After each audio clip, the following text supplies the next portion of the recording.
Ladies and gentlemen, welcome to the second ever Best Phone Plans Podcast. This is the show where we explain cell phone plans, network technology, and more. And with me today is, of course, co-host Dennis. Dennis, how are you doing today? I'm doing well. Hopefully, for everybody that can hear me, I sound a lot better. We definitely made some improvements from last time. Yeah. So, picked up a new microphone for Dennis. We got some feedback on that. And Dennis, how does it seem to be working for you? I'm absolutely loving it. I hopefully sound like a god right now, and hopefully this will make it so that we actually sound a lot cleaner and people can, hear everything I have to say. Absolutely. That's why I love to hear. Yeah, so for this show, we're talking about network priority, QCI values, what it means to be deprioritized on a network, or on contrary, what it means to have priority data on a network, and kind of how this impacts your network performance and what Dennis and I have also experienced. So, what I want to do is start off here with kind of talking about QCI values, what that even means, and how this translates into the different cell phone plans. So QCI stands for QoS, so another acronym, but QoS service. What does it actually stand for? QCI stands for Quality of Service Class Identifier. So what this means is it's basically a number that determines what priority you have on the network. And uh, the numbers kind of vary. There's one range that goes from 1 to 9, and then there's another series of numbers that goes from 65 to 80. Without getting too technical, you basically need to know that conversational voice is prioritized the highest. Then you have conversational video. This includes things like live streaming or maybe like FaceTiming, doing a duo call, things like that. You have non-conversational video. Then you've got some other things like messaging, IMS signaling. And finally, what you need to know for this episode is the QCI values of 6, 7, 8, and 9. This is what carriers use for consumer data. And in a new video that's coming out very soon, I was putting this to the test with T-Mobile. And what I was seeing is Magenta, Magenta Plus, and T-Mobile prepaid had the highest priority. So that would be a QCI value of 6, whereas the T-Mobile Essentials plan and the Metro by T-Mobile service, as well as T-Mobile MVNOs, had lower QCI values. So they were on QCI value of 7. And once you used over 50 gigs of data on T-Mobile Magenta, Magenta Plus, Essentials, or any of the prepaid plans, you are actually deprioritized further to the bottom of the barrel QCI 9. So that's kind of how QCI values can play into network priority and management. And the different networks will use these values differently. But yeah, basically, if you have priority data, you're on a higher QCI value, or you have higher priority, which ends up being a lower number. So you're on maybe 6 or 7. And if you're deprioritized, that typically means you're like 8 or 9. So So those are, Stetson, yeah. got a good question for you here. How can I, as like a consumer, tell what type of QCI value I'm going to need in my market? Dennis, that is a great question. So, I guess as a real consumer, the my best answer is you just have to kind of test, get a priority plan, see what the experience is like, and then get a deprioritized plan and see what that experience is like. And the reason I say you have to get these different plans is because the only way to actually get the QCI value, from my understanding as of right now, is to get a rooted Android phone, and it has to use a specific processor. And then you have to get the app called Network Signal Guru, and that is going to be able to extract the QCI value from everything that's going on in the phone. So that's my answer for you. But yeah, Dennis, what has your experience been in your market, kind of with the plans you have and with the different priority levels on your network? Sure. So, for the audience out there, I have two cell phone plans. I have the T-Mobile One Plus plan with T-Mobile postpaid. I also have a cell phone plan with AT&T. I have the unlimited elite plan. So I have both carriers' most premium plans. In my experience, in my market, T-Mobile generally doesn't perform very well out here out in Pittsburgh. They just don't have all of their spectrum deployed. Some towers where they do have spectrum added, they haven't improved the backhaul yet too. So network performance has been pretty poor. AT&T, on the other hand, I've been regularly getting over like 100 megabits per second. So I'm basically getting the best they have to offer, and right now AT&T is doing better. However, I do want to get into a little story about and it's going to relate to QCI here and basically Yeah. go to show how it doesn't necessarily save you from congestion. So, um, Stetson, I briefly told you about this before, but back in 2017, I actually went out to South Korea. I was living there for a month, and as everybody knows, South Korea is really well known for their telecommunication network, right? Like fiber is ubiquitous, it's cheap, they got gig access for many people. They were early adopters to 5G, right? So they're very much ahead of the curve when it comes to cell phone performance, right? Yeah. But one of the things I was doing out there was I was going to a concert called Ultra, which was in Seoul in their Olympic Stadium. There Dude, that was, sounds great. Sounds like a blast. yeah, it was my first concert actually, which was amazing. There was literally millions of people. They had different events going on in all the stadiums. It was a lot of fun. However, this was a great opportunity to see how networks can be stressed and aren't necessarily meant or can stand up to the needs that they need to be met to. So because there were so many people so densely packed in these concert venues, right? It Right. didn't matter if you were roaming and had low priority or if you had the most highest priority plan there with like the most compatible phone. Everybody was unable to send texts. Everybody was unable to place calls because there were so many people saturating those cell sites. So it didn't matter what QCI value you have. If there's that many people and not enough bandwidth to go around, everybody's going to be subject to the same poor experience. And I'm sure anybody that's been to like New York or something like that on like Christmas Eve can attest to what it looks like when heavy congestion's in place. No amount of network management can help you. So Yeah, I think that's a great point where, even if you do have high priority on these networks, when a tower is congested, like it's congested, everyone's going to slow down.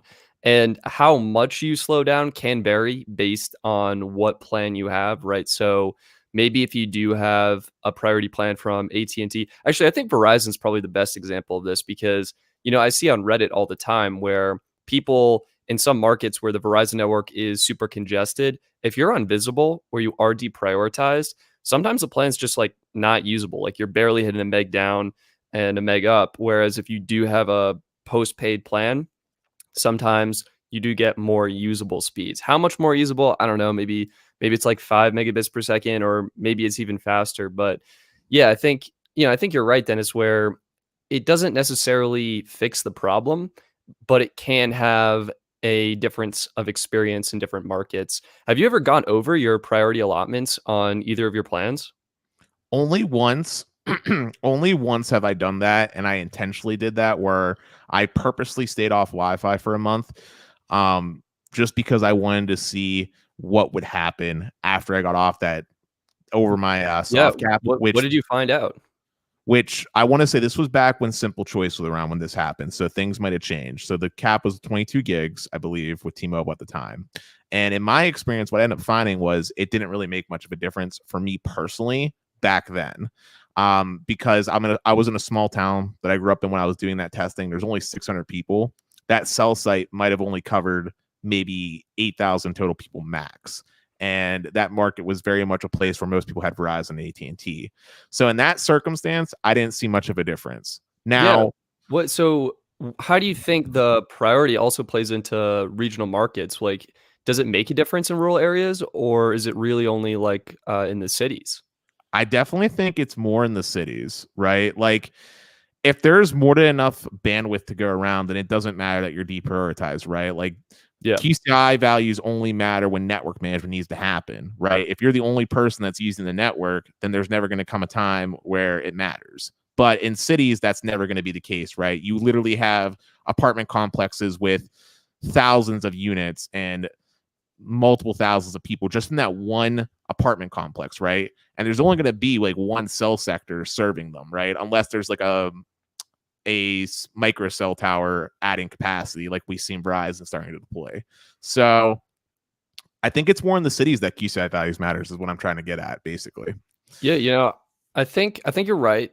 And I also think to some degree it may matter less than people think because even like So I've been a Mint Mobile customer, so I've been on that QCI 7 tier, so I've been deprioritized the whole time, but I've never really noticed a difference, right? Where like all of my data usage works, and yeah, maybe it takes a couple seconds here and there, but in reality, I feel like people are more forgiving of that than they are of like dropped calls or things like that. So that's why, with T-Mobile, where calling basically, I believe, has the same priority across all the plans, like I think for a lot of people, it probably makes less of a difference than you might think. And carriers are just sort of trying to differentiate it because I feel like it's been pretty recent where Verizon said, or they started branding their plans as priority, like defining a certain amount.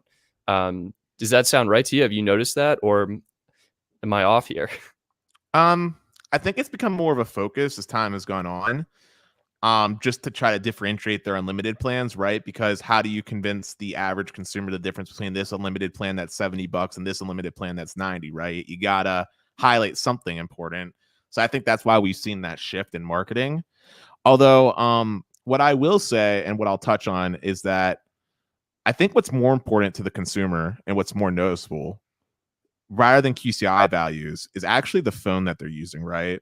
Okay. I, I was going to say, like, a lot of people in the US have iPhones, right?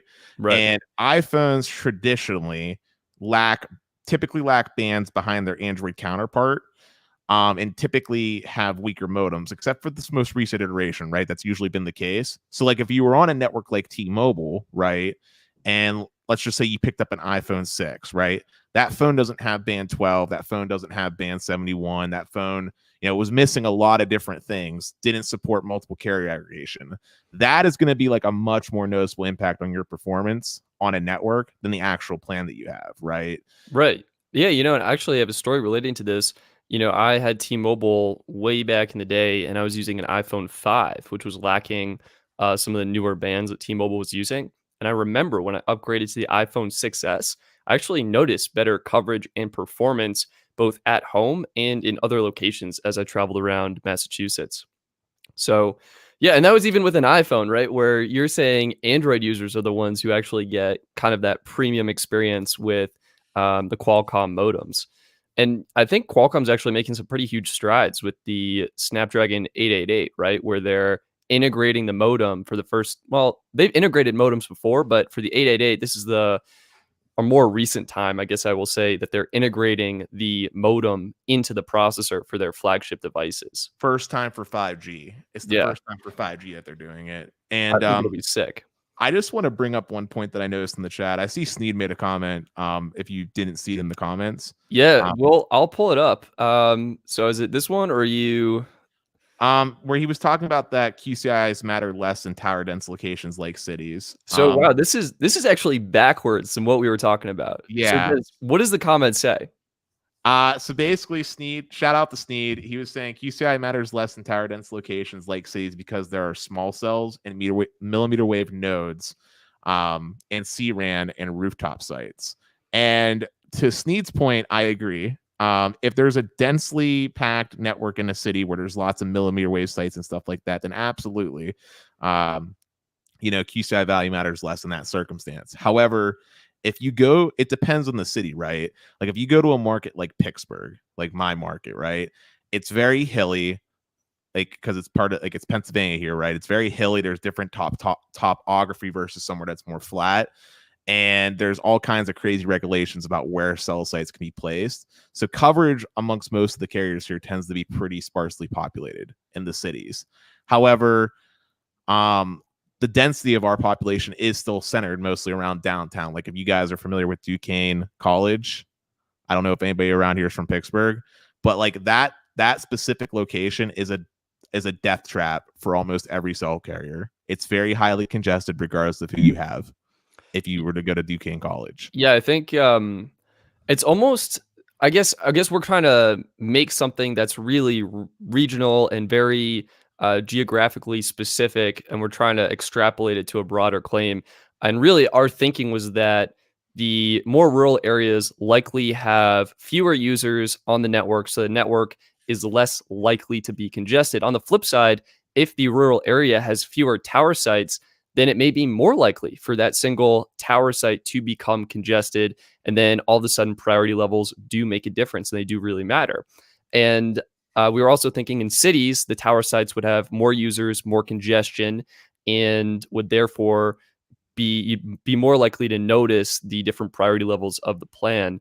But I think really what it comes down to is how congested the specific tower site is that you're connected to and how much bandwidth is available on the network. So I think it's kind of, you almost have to test it. I think, Dennis, this brings us back to like your first point of like, how do you find out what QCI you have and how do you tell if it makes a difference? I think you just honestly got to sign up for a plan on the network you're interested in. You got to use it in priority mode. You got to use it in deprioritized mode, and you got to see what the differences are and just compare the speeds for your personal usage. And my take right now is that I feel even if your speeds are measurably slower when they're deprioritized, I still think that they'll be usable enough for a lot of people. So average consumers are less likely to notice. But I don't know. Maybe I'm off there. Maybe they do make a big difference. I mean, I would say with current applications and use cases on phones, if you're getting more than say 15 megabits per second, I'd say you're pretty good for just about everything, right? Like you can easily stream 1080p content with that kind of speed. You're not going to have problems doing a FaceTime call. You're not going to have problems loading up Reddit, right? I mean, anything after 15 meg, it's nice. It shows up nicely in a speed test, but it's not going to make the most noticeable difference to the user unless they're like downloading a large file, which how often is someone doing that on their mobile phone versus like on a computer, right? It's not like they're downloading Call of Duty Cold War, which is 110 gigs, right? Yeah, So yeah. I mean, I think this actually will tie into a future episode, but I think 5G will make more of a difference in like mobile gaming, that low latency mode, and possibly some AR, VR experiences. But yeah, I think I want to like for average users, and I feel like the people listening to this may not be average users. Maybe they're enthusiasts. Maybe they're high data users. But I think for many people, it's probably less of a deal.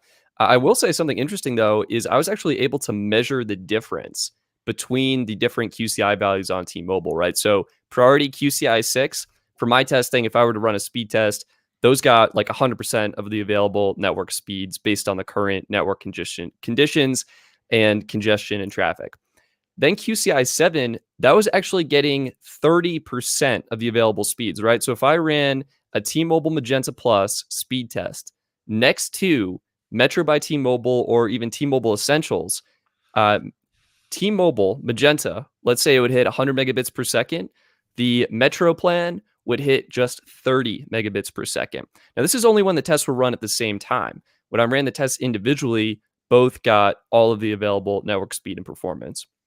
And then lastly, was QCI value 9 on T-Mobile, and that got 15% of the available speeds, right? So if I were to run 3 tests, Magenta Plus that hadn't used 50 gigs, Metro by T-Mobile, and then let's say I had another Magenta Plus plan, but that user had gone over that 50 gig allotment and they were on QCI 9, it would be 100 megabits per second down on the priority plan, it would be 30 megabits per second down on Metro, and then it would be just 15 megabits per second down on the deprioritized plan. So I don't know, I thought that was kind of interesting how they're kind of structuring the network to accommodate these different use cases. definitely. And you know, it does beg the question, right? Like the reason why carriers have QCI values is because spectrum's limited, bandwidth is limited, so it's a way to sort of manage the network so that everybody has a good experience and the people that pay more get the best, right? Yeah. But it begs the question, is it the most efficient way to do things, right? Like we see T-Mobile, like you were saying earlier, does application based versus how AT&T and Verizon do it a little more differently. But what if carriers were to, instead of having QCI values, just have set like up to speeds on their plans, like similar to how like your home ISP does, right? Like T-Mobile One Plus guaranteed speeds up to 25 megabits per second. I think, yeah, that's a very interesting question. And we actually, Des, what's interesting was we've actually seen this before, right? So US Mobile back in the day, they offered 3 tiers of their plan. They had a standard, a fast, and a ludicrous. And standard was 1 megabit per second, fast was 5 megabits per second, and ludicrous was full speed data. And I actually learned that many customers chose the more affordable option at the slower speeds. Now, my question, I guess, for you, Dennis, is do you think people did that because they were like, okay, I'm okay with that speed, or because it was cheaper and they were just like, yeah, I'll get the cheapest one available. And they just didn't know. And they were like, okay, my data's a little bit slower, whatever. And they shrugged it off. I think people just picked the cheapest plan Yeah, that's kind of because what I think too. I don't think most people that you talk to have a good understanding of what a megabit per second is or what 25 megabits per second. Like, what does that translate to me in real use, right? What does that mean, right? Yeah. Um, so I think it would take some customer education about that. But But the carriers are able to do that with the internet plans, right? Do you think there's a difference between internet and cell phone users? Do you feel like I mean, maybe are the internet users doing or the ISPs doing a good job conveying what the differences are? yeah, I mean, I think ISPs do a decent job at it. I mean, if you look at like any ISP's website, like any major ISP, right, like Comcast, Verizon, Fios, AT&T, Uverse, typically when you look at their speed tiers, they'll put little things in there, like they'll say good for light email, good for gaming, good for streaming, good for big families, up to 7 to 10 devices. Like they'll say things like that, right? Which Right. are things that people can more understand. But how do you convey a speed with a single person's phone? Right. How do you convey that, right? Like, all right, so it's gonna do everything you want, but it'll just do it faster or slower. So, yeah, I think that is a more challenging question. All right, I'm gonna bring up 3 more plans and one other carrier that did this, and then Dennis, I'm gonna be curious to hear your thoughts on what would make sense if carriers were to approach this method. All right. Sure. So the other carrier that did this was Sweet. Their 3 tiers were they had a light plan that was at 512 kilobits per second. They had a middle tier plan at 1 megabit per second, and then they had their final tier, which was at full speeds. So between US Mobile, excuse me, 1 megabit, 5 megabit, and full speed, and then 512, 1 megabit per second, and full speed. What tiers do you think make the most sense based on the different implementations we've seen so far, or what would you create as your implementation? So I think speed tiers that would make the most sense would go something like this. You'd have one tier that caps speeds at 2 megabits per second. And the reason why I say that number is because that's enough to stream 480p standard definition video. And it's something that lots of carriers are doing on their unlimited data plans. You're just stretching that across the board. And that would be your cheapest tier. Next step up would be around like 8 megabits per second. You can comfortably stream like 720p video. And I feel like that's the one that more people would end up going with because it's actually more useful for more things. You could have a third tier that's like 25, which is what the FCC currently dictates as considered being broadband speeds. And lastly, if you really wanted to, for the most premium of users, you could have an unfettered no speed cap plan, right? That would be your most expensive plan. And that would be a good way for carriers to have a nice plan structure so that they can try to generate more revenue, which is something that the carriers would realistically want to do. Yeah.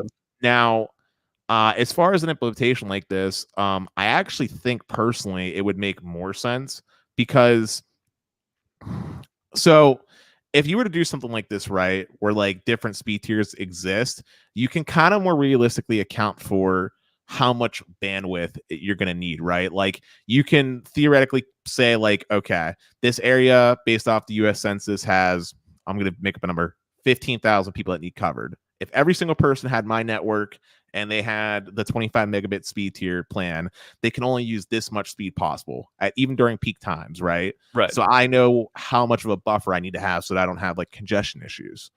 I also think it just makes things simpler, right? Like if you treat all data equal and every single task that you get is like 25 meg, if something like net neutrality were to come back, you don't have to worry about that, right? Because like when net neutrality was in place, it had rules against throttling and different things, so it gets you around that issue and still lets you have different styles of unlimited plans to like differentiate from each other and generate more money.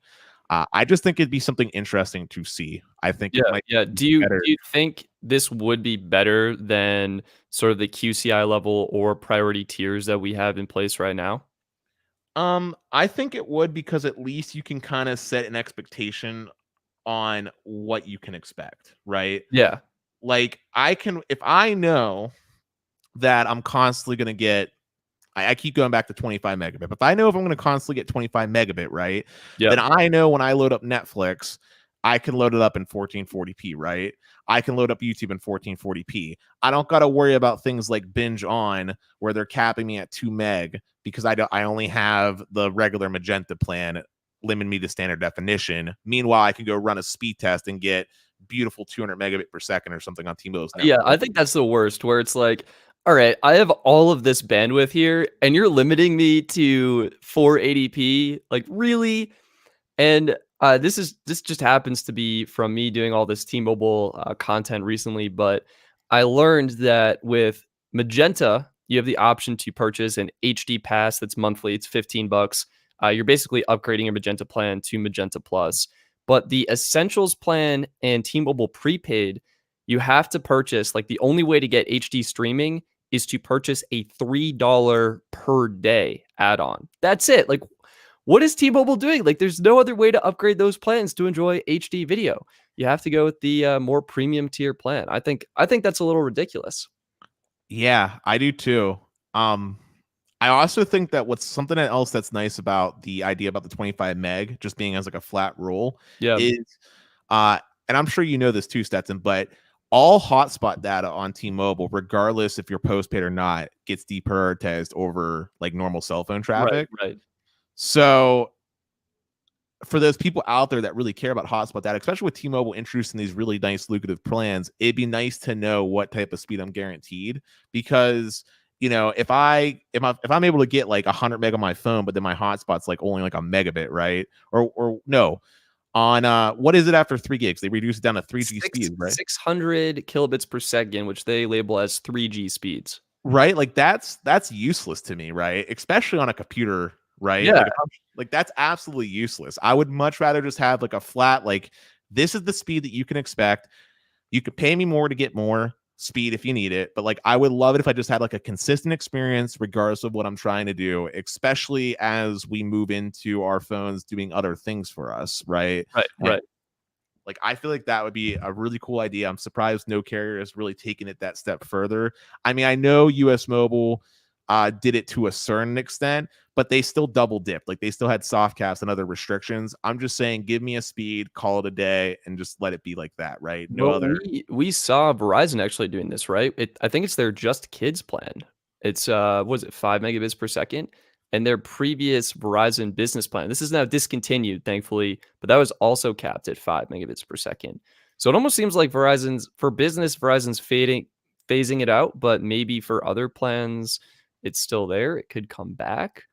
But yeah, I think it'd be interesting. I think it makes a lot of sense. Like, I would rather. Okay, here's a question: would you rather have unlimited data at, let's say, maybe 8 megabits per second? I'll pick something kind of right on the line there. Or would you rather have 100 gigs at full speed? Whoa, that's a good question. So for me, I know I'll never hit over 100 gigs on my cell phone plan. So I'd probably take the 100 gigs at full speed. However, just to be more fun, I'll pretend like I don't have Wi-Fi. Um, if I had to choose between those two, I could live with the 8 megabits per second. Like I could absolutely do that. And it would depend on cost too, right? Like, is the 8 megabit per second one cheaper? Oh, that's a great point. Yeah, maybe we make it cheaper. So if the 8 megabit per second one's cheaper by, like, let's just say $15, if it's $15 a month cheaper, I could absolutely get away with that. I'm not doing anything on my phone that needs more. So yeah, I would take the 8 megabit per second one in a heartbeat. That's interesting. And I guess the problem then is educating consumers, because from a carrier perspective, I imagine there's two different things they're trying to balance here. They're trying to balance the network management, congestion, how many users are on, like how much bandwidth they could potentially need at any given time.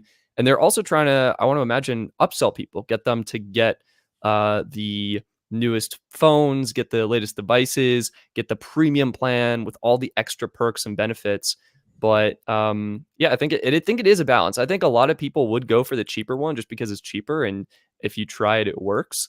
But at the same time, maybe carriers would have to try and find a way to make that work for them by finding other ways to add on, I don't know, benefits or insurance policies or whatever, because they need the money to build out their networks and infrastructure. Well, they could absolutely still do that, right? Like, if we go back to the speeds, right? If you give someone 1 megabit per second versus 8, that's a very noticeable speed difference, right? And what you could do on your phone. So that's an easy upsell. And then as far as adding other value and perks, we're seeing that right now with companies like AT&T adding HBO Max onto their more premium plans, or Verizon bundling Disney Plus and Hulu. So there's definitely plenty of other stuff that they can do to sell those higher tier plans. And I think for the carriers, this would definitely be, like I said, easier for them to kind of predict the type of bandwidth that they need to give per market, right? If they Yeah. have set in stone numbers like this is the max, then they know what to expect. And then they can be a little bit more selective about how they do the upgrades. And when they do upgrades in those markets, then they can increase the speed tiers on those plans respectively over time, right? So it's a little bit more predictable, is what I'm trying to get at. Yeah. Yeah. Oh, no, absolutely. And that would definitely, help out, as you mentioned, just with the network management. All right. I guess maybe last question before potentially moving on to something different. What is the slowest speed you would go for? Slowest speed I would go for was that 8 megabit one that you mentioned. I wouldn't want to go below that. Yeah, I agree with you. So I've used US Mobile's 5 megabit per second plan, and everything works, right? But it's just I notice the slightly longer load times and just how much extra time it takes for certain applications. Whereas I was on Cricket's plan in high school, and I was totally fine with the 8 megabits per second. I think getting that consistently more than fast enough for everything I need to do. I think it's 5 megabits per second is kind of right on the line. I notice it a little bit. And then if you go down to 3, 1, 600 kilobits per second, that's where things kind of really slow down. It goes to a crawl. Yeah, I mean, I'm currently living in that world right now anyway. Like my current T-Mobile service, I'm not seeing double digit numbers anyway, so I already live in that world.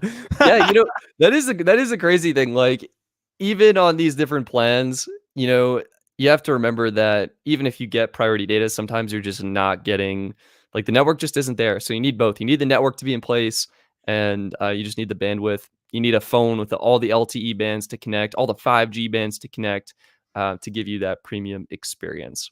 So on the topic of networks, though, I have a quick question for you, Stetson. Yeah.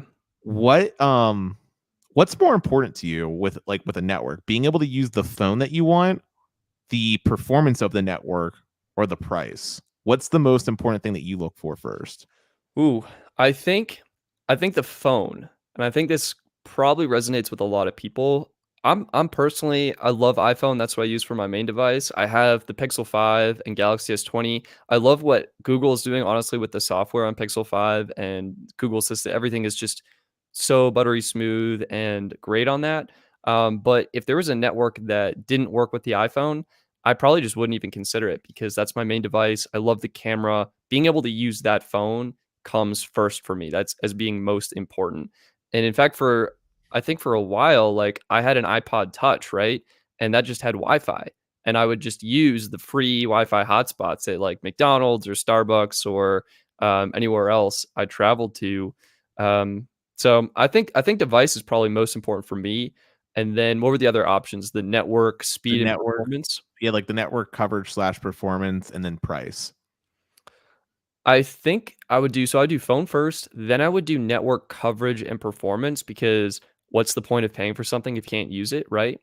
I think this actually relates back to Sprint. Like, in my area in Massachusetts when I was growing up, Sprint there were some incredibly affordable plans on their network, but you just couldn't, like, you couldn't use the service. So it's like, what's the point of paying for that if you can't use it, right? So I would do phone, I would do network, performance, coverage, speeds, everything like that. And lastly is actually price. So if you're charging me a premium, but you've got the coverage and it works with the phone I want, I think I'd sign up for that. Dennis, what's your take on this? Well, before I get into my take on it, I just want to say an interesting point. Since Yeah. you said that's how you do things, I find it interesting that you ended up on Mint since they Yeah. use T-Mobile. Since T-Mobile has traditionally been the worst carrier to pick for iPhones, right? Because like I had mentioned earlier, iPhones are usually like a year behind on band support from T-Mobile. So like when T-Mobile acquired Band 12, right? It Yep. wasn't until the 6S came out that iPhone supported that. And by that point, T-Mobile was already starting to implement other technologies like 4x4 MIMO, 256 QAM for more efficient spectral efficiency. Then we got in the Band 71 auction, and the iPhone was always consistently behind. On top of that, the iPhone also lacks settings on T-Mobile that are important, right? Like I've had discussions with you about how like I have a Samsung phone on T-Mobile. I do that for a reason, because sometimes my phone will want to auto connect to a cell site that I know is poor performance. And with a Samsung phone, I can go in and force it to connect to something else. You don't get that liberty on an iPhone. So I find it interesting that you end up picking Mint. Mint.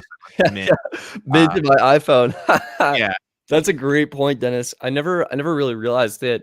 You're absolutely right. I mean, coverage on the T-Mobile network was horrendous on my iPhone 5 back when I was using that. But I guess what it came down to for me was Mint Mobile was the cheapest plan that met my needs, and I had coverage on the T-Mobile network in the areas I needed it, right? So at home and on campus at college and like in downtown Ithaca. So I was in Ithaca, New York. So it actually worked for me. Like I wasn't doing a whole lot of traveling. I wasn't um going to places that had low coverage or that I felt I needed coverage.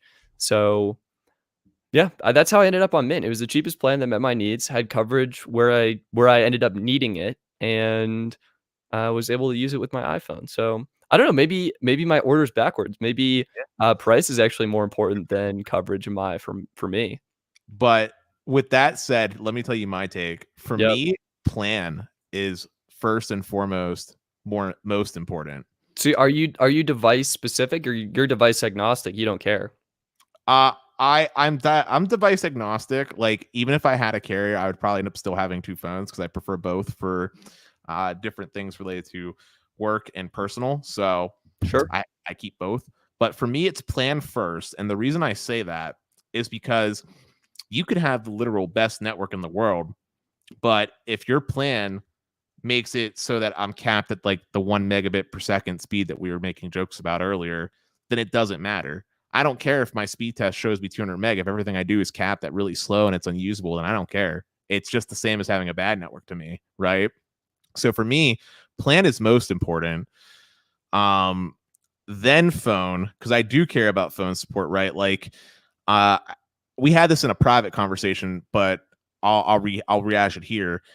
Back in the day, I used to be a big fan of stock Android. I had a Nexus 6P, and I was using that with AT&T. And that phone supports voice over LTE, but AT&T has this like very hard approach about like What devices support voice over LTE, right? Yeah, so not supporting voice over LTE basically on phones that aren't sold by them. So stuff like Wi-Fi calling didn't work, voice over LTE didn't work, which was terrible because I had great LTE coverage in my small little town with AT&T, but stuff like 3G and their 2G, which they had been turning off, were non-existent. So anytime I would go to make a call, I would watch as the little signal indicator goes from LTE to just a little X with no signal, and my call would just drop. So that sucked. So phone would be second. And then third would be price, right? Because you never get a situation where you get all three. So price for me would be the third most important. Well, thing. I think the three things you said were phone, network coverage, and performance and plan. So it sounds like coverage and performance would actually be lower than the plan. Like Coverage. I guess coverage would be last. I'm sorry. My apologies. that's Yeah, interesting.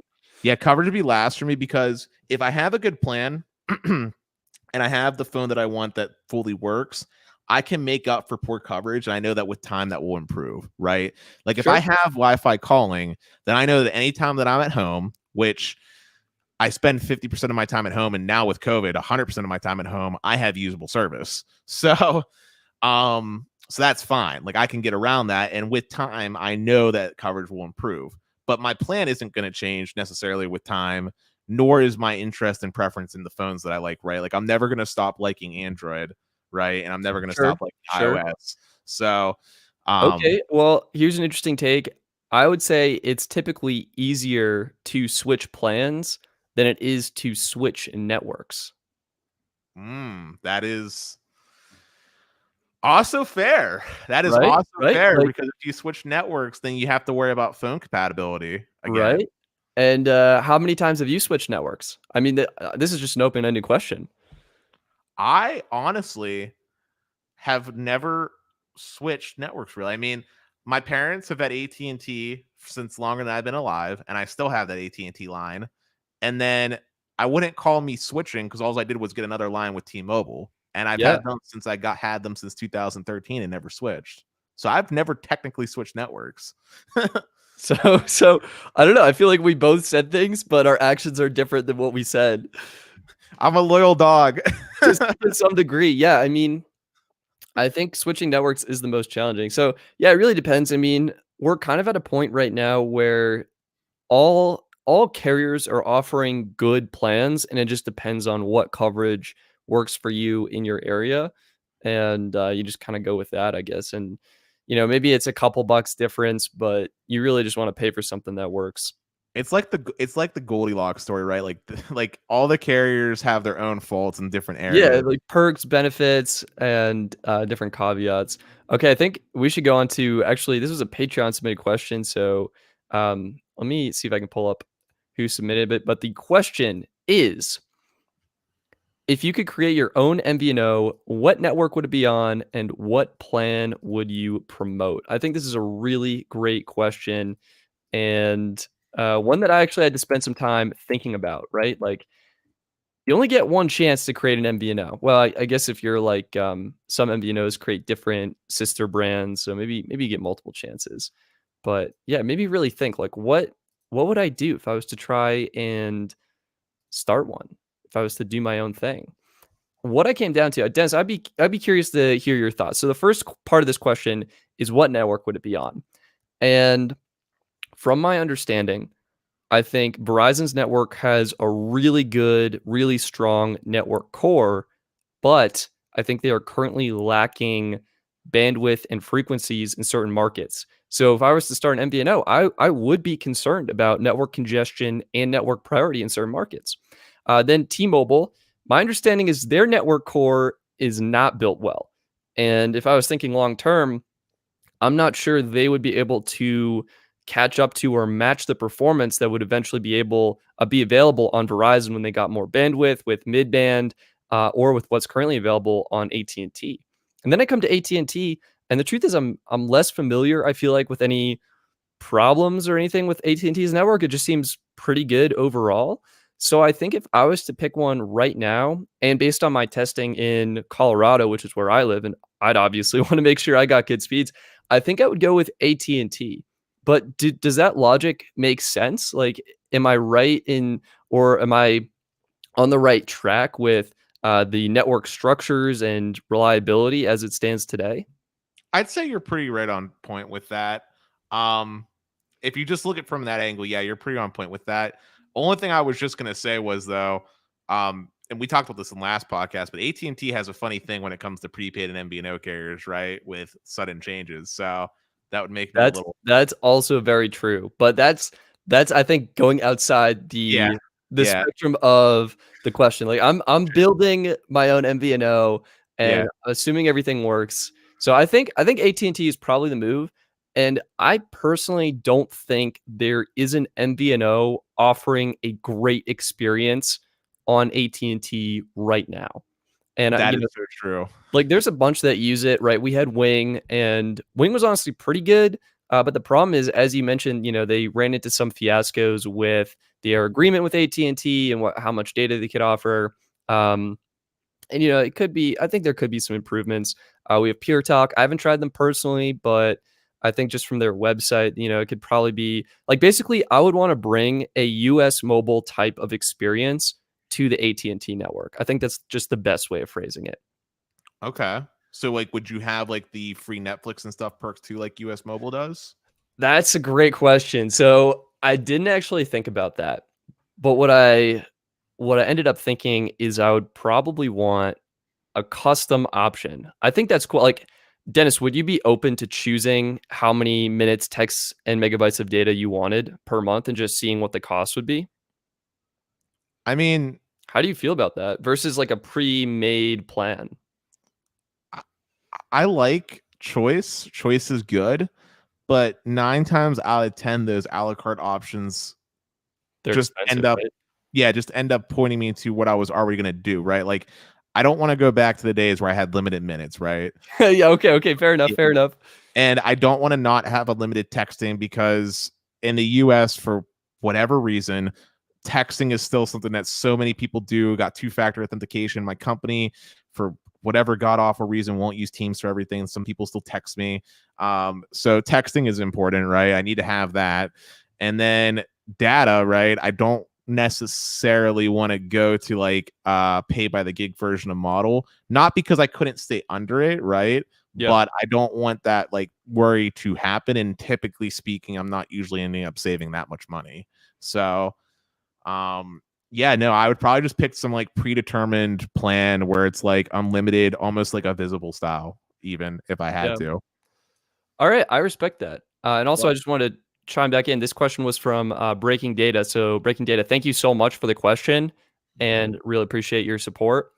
I I think, actually, yeah. oh, I was gonna say I actually had my own different opinion if I was to make my NBNO though. Wait, hang on. Well, do you want to say what network you would use? Because Yeah, so one option was the custom plan, but I think I would also have some pre-built plans to choose from. yeah, I do want to say the network I'd use, and this is probably not what he was expecting, Yeah. but he didn't, so we couldn't. I would do like a Project Fry approach and pick two networks. Ooh. Okay, Um, Dennis. Now we're talking. Well, okay. What two networks would you pick? So like you, I would also pick AT&T, but then I'd also have T-Mobile. And I Oh, picked those two wow. because they're both GSM based, so they're going to play nicer with each other when it comes to phone compatibility and other things. Well, does that still make a difference now that everyone's migrating to LTE? Because my understanding was the CDMA was really on like the 3G and 2G stuff, but now that we're on LTE, the technologies are more or less the same. The technology is more or less the same. Problem is though, is that in the more rural parts of America, like AT&T, if you look at AT&T's coverage map, they still have a lot of places where they only have like HSPA plus or 3G coverage, and that's all they have, right? On those like fringe areas. Right. So having it so that I don't know, just having it so that both networks play nicely with each other is something I wanted to keep in mind. And I know that Verizon, even though they are, you know, it doesn't matter as much with them anymore, they're still a little more picky when it comes to phone support here in the US, right? Like it took a Yeah. while there for like OnePlus, for example, right, to They, support Verizon's network. Verizon have like a device approval process you have to go through as a manufacturer, and it's like actually quite lengthy. Yes, and that's why I wouldn't pick them as a network. That's really smart, and I think honestly, combining AT&T and T-Mobile, you're gonna be a better option for anyone who's an international user who's maybe coming to visit the United States. Like that would work so much better because internationally, I think GSM is pretty much the standard. Exactly. Exactly. Yeah, a Wow, lot of international phones don't support any of our networks particularly well, but T-Mobile tends to fare up the best, right? So, I love that. Yeah, I love that. All right, well, I think we should go into the plans then. Do you have a plan in mind? I had a couple. I have two kind of ideas for what I was thinking. yeah, I do have plans in mind. We can see Basically, how we compare. Yeah. Do you want to basically, start? yeah, I'll kick it off. Basically, I find that there's choice is nice, but I think it's confusing. So I'd basically have like two styles of plan. One would just be an unlimited everything plan. And when I say unlimited, I mean unlimited without like the BS, right? Like So there's no asterisk, there's no fine print. It's just unlimited. That's it.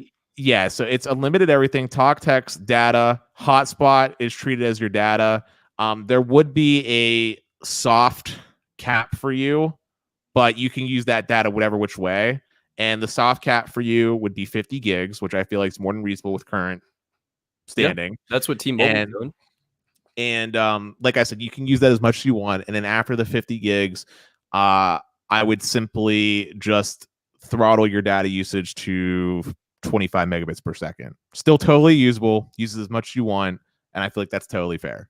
And it's Okay. just plain, clean, and simple. And there's no like, there's not going to be like any extra thrills, right? Like I'm not going to throw in HBO or anything like that because it's going to jack up the price. The Yeah. only perk I'll give in there if I can milk this off of T-Mobile is the like free international roaming like stuff that they have going That's on. huge. I think that's huge. I think that's a really good point. So like similar to Project Fi, like you can use your data anywhere, and it's kind of like the same deal. I would let you do that. However, if you want to call it an asterisk, when you're roaming internationally, your speeds on those international partners network is only going to be 5 meg, but that's still higher than what T-Mobile gives you natively and still usable. And that's that's the one plan. Dennis, so do you have more plans or just that's the Dennis plan?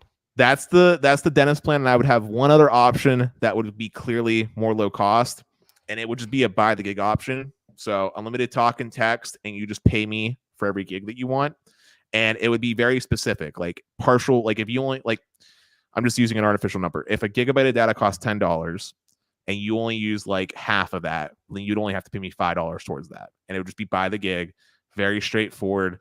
And I would even put in a price cap for you so that you can never go over the cost of the unlimited plan in cost. Yeah, I like that.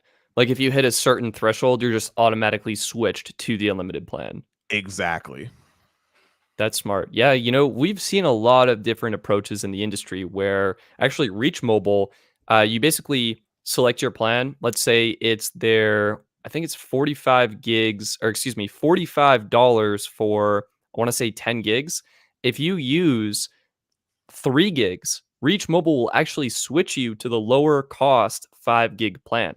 So I think that's a nice kind of feature. You wouldn't necessarily need that if you're paying by the gig, as we see from Spectrum Mobile and Xfinity Mobile with their by the gig plans. But just kind of a nice perk for some users, and allows a little bit more flexibility in pricing. So I don't know if I would include that. I think the two options I'm thinking of is, from looking at the numbers, most people, I want to say 90, maybe 80, I'll be a little bit more lenient, maybe 80% of people are using less than 10 gigs a month. So I'd probably have one plan that's around the 8 to 10 gig mark, and have that be more affordable. Use the data however you want. You can use it as handset or hotspot. And then I do the classic 2 megabit per second cap. But maybe I'm not thinking outside the box. Like maybe I should be doing network speeds and tiers like you were doing, Dennis. But I think that would be one plan. The second plan I was thinking of would probably be just straight up 100 gigs, and you can use it however you want. And I feel like at that amount, for a huge percentage of people, that's going to be more than enough data.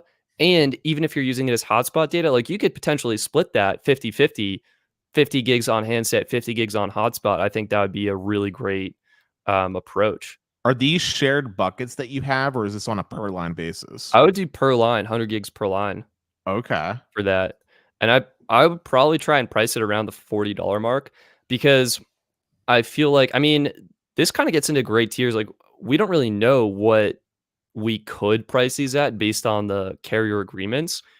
But I think, when you're looking at $40, you can get Visible's true unlimited plan that's deprioritized, or you can look at other options. So I think in order for my plan to stand out, I would do 100 gigs, full priority data, and you can use it however you want.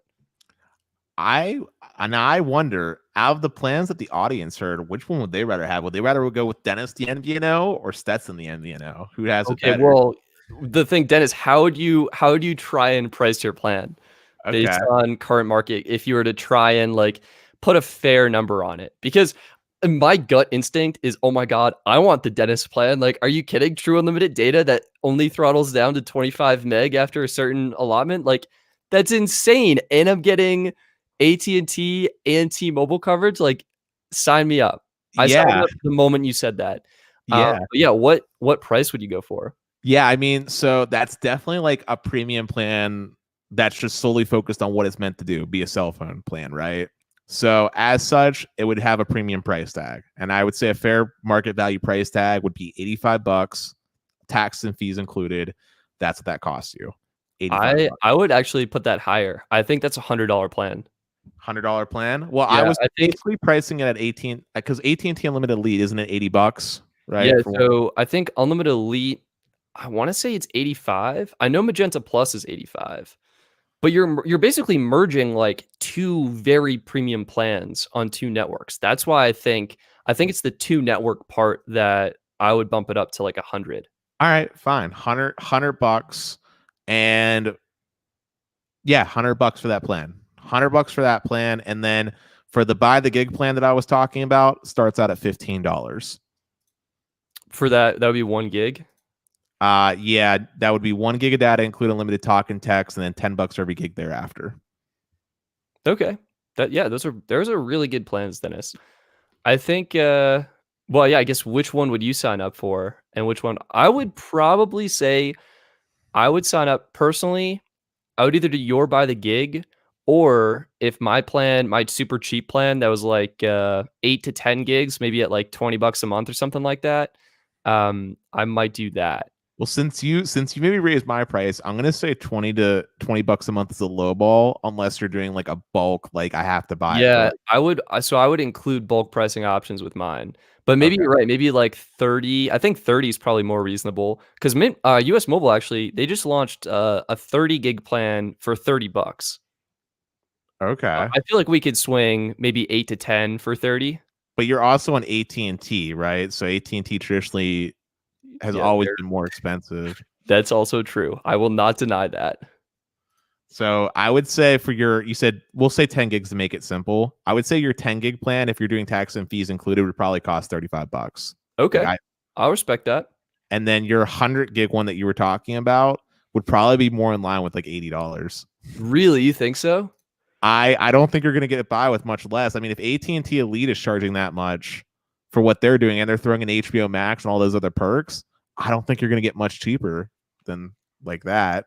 Well, unless you're doing bulk, maybe you can get away with like 65 on bulk, but like I feel like it's going to be pretty expensive.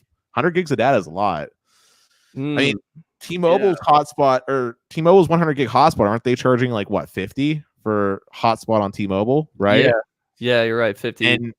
And that doesn't even include texting and calling, which even the cheapest texting and calling plans are usually around like $15. So 50 plus 15, that's 65 right there. And I'm just giving you a premium factor because you picked AT&T. Yeah, maybe so 80. Do you think 80 would work? Yeah, I think that's fair.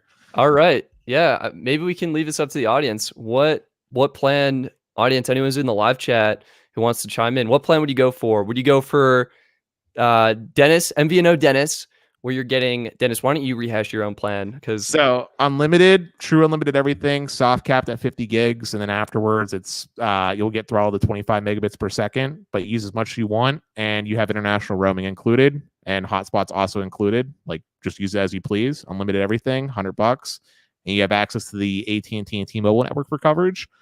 Or you can pick the buy the gig plan, which starts out at $15 per month, and you pay 10 gigs for every additional gigabyte of data that you need. The plan has 1 gig included already. would the buy the gig plan be shareable to other users like what we're seeing with Xfinity Mobile and Spectrum? You don't have that like ISP kind of leverage. Yeah, I was doing it on a per line basis, but yeah, I was not thinking about any type of family plans. These are all just per line. Yeah, sure. All right. Yeah. Those are Dennis's options. We came up with $30 for 10 gigs on AT&T and $80 for 100 gigs. Use it however you want. So those are the options I can. Geez, I feel so uncreative at this point. I should have. Can you make a quick survey monkey? Maybe we can actually get like an actual vote real quick. I don't think I have time to do that live on the air, but we can kind of see. We got breaking data. The man who asked the question himself, Dennis Wireless, is going all the way. I think, yeah, Dennis, you crushed it with the international option. Nice. Yeah. I'd say for international, for me, I'd probably do something what US Mobile's doing with the international eSIM and make that an option included as well. But yeah. I still like your plan though. Like your plans are like, don't cut I was just thinking like for a lot of people, I feel like 100 gigs is that amount where you don't like, you can use it and it's always usable. You're not getting that like deprioritized or hit with any like throttles or anything. So I feel like for a premium plan, it would be pretty good. And I'd try and swing that priority data, but of course AT&T wouldn't allow that. Yeah. Did you say you would have HBO and like those types of No, I wouldn't do it. Dennis, people are loving your plan. We got boom, another vote. Question about voice over LTE and Wi-Fi calling. I would say just blanket. All of those are included. Yeah, visual voicemail, all the features are included. How much? Yeah. So Dennis's unlimited hotspot that was included in we said $100, right? Yeah, how much would the unlimited plan be? $100, but it's pretty much true unlimited. That can replace your home internet. It And could. yeah, we have someone saying 100 gigs is way too much. Ari, love the comment. Appreciate it, my friend. If you go and watch the best unlimited plans video I did, a lot of commenters are saying they use significantly more than like 50 gigs. So I felt like that 50 to 100 gig area was just that perfect amount to accommodate for all of those higher end, higher tier users, and the more affordable option would be for the lower tier ones. But yeah, I love Dennis. I love the Jaffa me, and he's like, "Oh, visual voicemail." Yeah, But so someone can use 200 gigs. That's insane.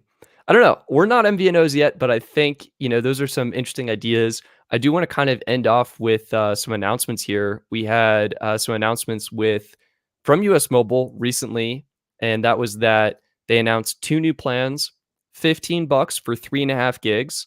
If you add on taxes and fees, it's around $20. And then $30 for 30 gigs. And if you add on taxes and fees, it comes out to $35. So those are pretty awesome. Use either Verizon or T-Mobile for coverage.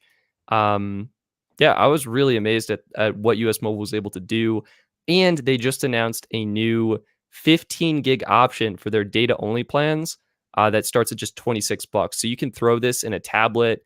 You can throw this. I actually don't know what else you would throw it in besides a tablet. so I just had an idea about those data only plan stats, and Yeah. maybe you can educate me. But if I were to pick like a data only option, right? Could I just rely on something like Google Voice to use like all my calls and Oh, texting? yeah, that's how data works. Google Voice uses internet for calling and messaging, so that would just work perfectly. That's an easy way to cut some costs. Oh, absolutely. And US Mobile does have their really great international options as well. So, yeah, I think that was the news I have. There's probably some more. Netflix increased their prices. T-Mobile's passing that on to consumers. If you want to, is it what they're including has changed, or are they actually upping the price? They're upping the price for the people that had the premium plan, as far as I'm aware, but I don't think the normal plans are Like changing. Netflix Basic, I don't think it changed. Right. Or I'm saying for T-Mobile, like Netflix is raising their price across the board, but for T-Mobile customers specifically, I don't think they're seeing a price change unless they were paying for like the 4-screen option, if I understand it correctly. Yeah, I think you're right. So, Which question for you? You have Netflix, right, Stetson? I do. Yeah. How much would Netflix have to cost before you would cancel them? That's a great question. I'm splitting it with my family right now, and I just split it. So my dad was on the cheapest plan, and so that means he was streaming. What is it? Standard definition? I think it is. Yeah, 1-screen standard definition. That's what Yeah. he was streaming. He has a 10. We have a 1080p screen at home, and he was streaming at 480p. He was like, "Yep, totally fine." I'm like, "Dad, what are you doing?" And so I split the difference with him, and I took the rest of the cost and I upgraded us to the 4K option. And I did that also so I could have Netflix streaming content on 4 phones simultaneously for the speed test I was doing. Yeah, those testing. So I don't know. I think, is Netflix getting expensive? Yes. Is it also the only place I go to watch TV shows? Yes. Really? Netflix, yeah. So I don't go to any other places really, to be honest. My man, as someone that has literally every streaming service, I can tell you right now, Netflix is the one that least gets used by me personally. My mom is the one that uses it the most. The streaming service I've been watching the most since its release was HBO Max. I love it. Because they got like old Looney Tune cartoons on there, which is Oh yeah, those are great. And then HBO for me is the one that makes like the really quality series, right? Like I went back and rewatched The Sopranos. I loved his Dark Materials, which was like a newer show from them. Game of Thrones was good until like last season. For all my Game of Thrones fans out there, I know you understand. And I don't know, HBO has like a lot of stuff on there, and with Max they brought in a whole bunch of stuff from the Time Warner library. And aren't they also getting DC content soon here too, once those agreements? Yeah, I just don't know. There's so much that goes on behind the scenes. I think like a classic show, The Office, I think that's actually leaving, I believe, but Yeah, because for next oh my NBC god. has it. It's I mean, you almost have to, like, have all of them to get the shows you want, and I actually heard on the Vergecast that Harry Potter is not streaming anywhere right now. You Yeah, have it was to on actually, like Peacock, and then they oh my removed god. it. So, yeah, I actually like Netflix, it has the shows that I'm interested in. I don't really watch a lot of TV, like, I would rather pay more for YouTube Premium and cancel Netflix, like, if that like, I YouTube. just I'm on YouTube, like, I love supporting my creators, Yeah. and I love the content I consume there, so I've been a part of YouTube Premium since it came out as YouTube Red, and me too, I have the grandfathered in rate still. me too! Oh my gosh, Dennis, digital high five, that's awesome, I love that. Yeah. But yeah, I mean, we've hit the 1 hour mark. Do you want to Yeah, call well, it a show? call it a show. Let me wrap it up here real fast with they're not sponsors, but just some affiliate promos that I would appreciate you consider if you're in the market for a new plan. Mint Mobile is doing their holiday deal right now. Buy 3 months of service, get 3 months of service for free. It's basically like you're getting 6 months of service for the price of three. It's a really good value. And I think the cost breakdown for Mint Mobile's 35 gig plan, it comes out to just $15 a month for your first 6 months of service, which is insane. Visible's doing their $3 promo. So you can get Visible's $40 unlimited plan for just $3 for your first month.